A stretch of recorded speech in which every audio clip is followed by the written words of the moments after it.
Assalamualaikum warahmatullahi wabarakatuh. Perkenalkan, saya Lailatus Abnarizki, NIM 7211419079. Di sini saya akan menjelaskan tentang Sistem Informasi Manajemen bab 1, yaitu pengantar sistem informasi.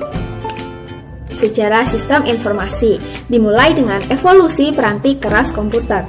Komputer yang kita kenal saat ini berasal dari sebuah mesin yang bernama ENIAC yang dikembangkan pada tahun 1946 oleh John W. Mauchly dan J. Preston Eckert.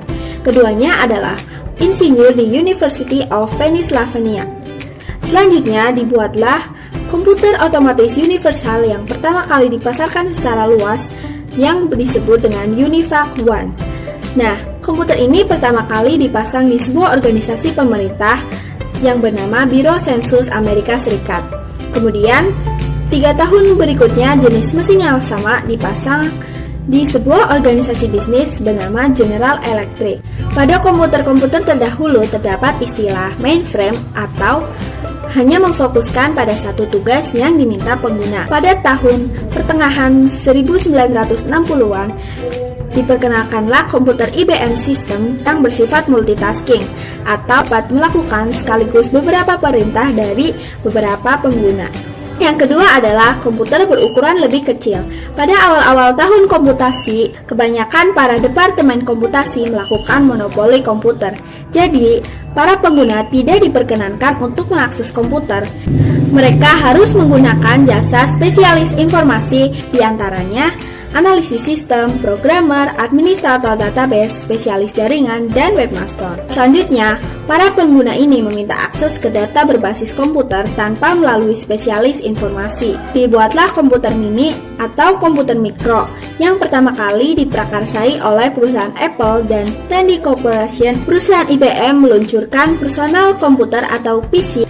Selanjutnya ada yang disebut dengan hukum Moore atau Moore's Law, yaitu berbunyi, kekuatan sebuah komputer akan meningkat 2 kali lipat setiap 18 bulan dengan biaya tertentu. Pengantar arsitektur komputer.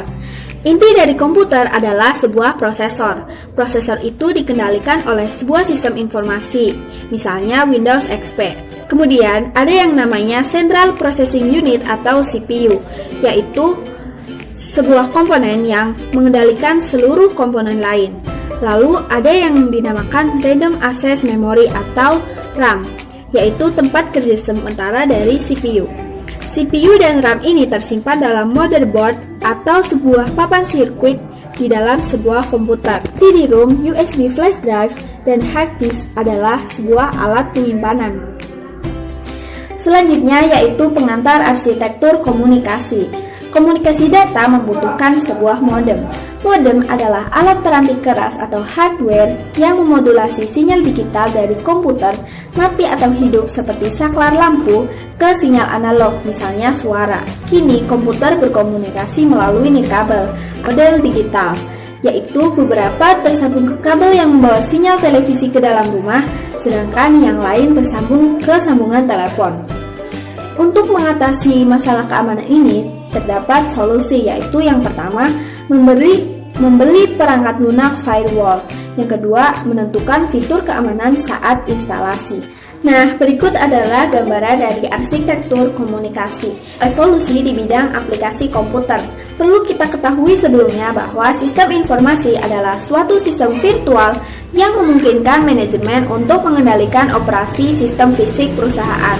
Sistem fisik perusahaan ini terdiri atas sumber-sumber daya yang berwujud, sedangkan sistem virtual adalah terdiri atas sumber daya informasi yang digunakan untuk mewakili sistem fisik. Sistem fisik sebuah perusahaan adalah suatu sistem terbuka atau open system yang berinteraksi dengan lingkungannya melalui aliran sumber daya fisik. Sedangkan suatu sistem tertutup adalah sistem yang tidak berkomunikasi dengan lingkungannya. Sistem pemrosesan transaksi. Pada awalnya, sistem prakomputer terdiri dari kombinasi dari proses manual, mesin pembukuan yang digerakkan dengan kunci, dan sistem kartu berlubang. Selanjutnya, sistem berbasis komputer kini dikenal dengan istilah Electronic Data Processing System atau EDP, yang selanjutnya berganti istilah menjadi Accounting Information System atau AIS, dan menjadi Transaction Processing System atau TPS. Nah, ini adalah gambaran dari sistem fisik perusahaan.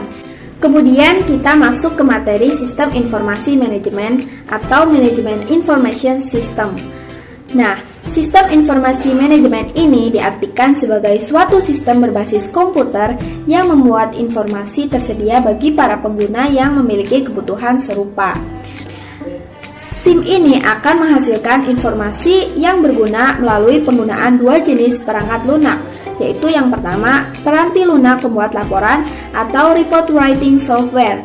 Yang kedua adalah model matematis. Selanjutnya yaitu sistem kantor virtual atau virtual office system. Pada tahun 1964, teknologi komputer telah diterapkan pada tugas-tugas kantor.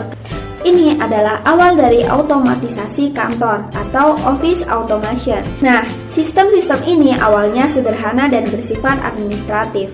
Namun, kini mereka biasanya disebut sebagai suatu sistem produktivitas pribadi. Nah, kemampuan aplikasi otomatisasi kantor yang dapat dilakukan di mana saja ini melahirkan konsep yang disebut kantor virtual atau virtual office, sistem pendukung pengambilan keputusan atau Decision Support System (DSS), yaitu sistem yang membantu manajer memecahkan masalah. Dalam perkembangannya, terdapat pula yang disebut Sistem Perencanaan Sumber Daya Perusahaan atau Enterprise Resource Planning System atau ERP, yaitu sistem berbasis komputer yang memungkinkan manajemen seluruh sumber daya perusahaan dalam basis keseluruhan organisasi.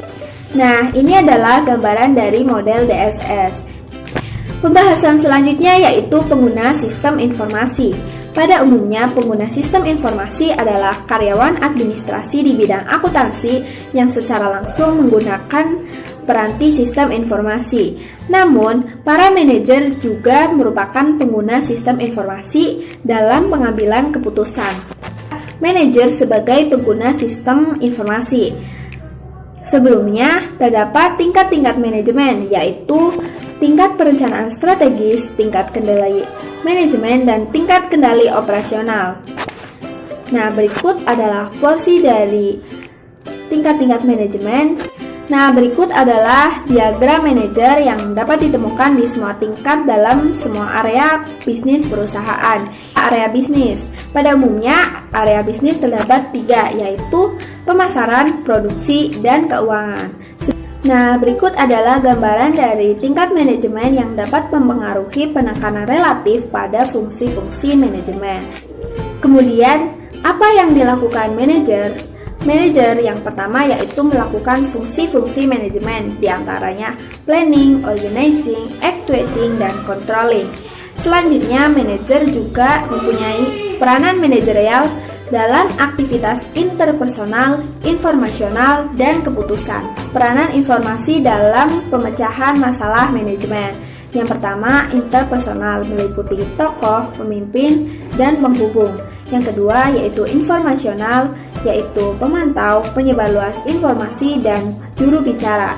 Selanjutnya yaitu decisional, yaitu wiraswatawan, pencari solusi, pengalokasi sumber daya, dan penegosiator. Selanjutnya adalah tahap-tahap pemecahan masalah. Menurut Herbert A. Simon, pemecah masalah akan terlibat dalam 4 hal ini. Yang pertama yaitu aktivitas intelijen, diantaranya mencari kondisi-kondisi yang membutuhkan solusi di dalam lingkungan. Selanjutnya yaitu aktivitas perancangan, yaitu menemukan, mengembangkan, dan menganalisis kemungkinan-kemungkinan tindakan. Yang ketiga yaitu aktivitas pemilihan, yaitu memilih satu tindakan tertentu dari berbagai tindakan yang tersedia. Yang terakhir adalah aktivitas peninjauan atau menilai pilihan-pilihan di masa lalu. Nah, berikut adalah gambaran dari tahap-tahap pemecahan masalah. Materi yang terakhir yaitu masa depan teknologi informasi. Tentu saja, dalam perkembangan zaman dibutuhkan komputer ini didorong dengan biaya yang rendah, berukuran kecil, bergerak, terhubung, dan meningkatkan kekuatan komputer dan komunikasi. Sekian yang dapat saya sampaikan, kurang lebihnya mohon maaf. Terima kasih. Wassalamualaikum warahmatullahi wabarakatuh.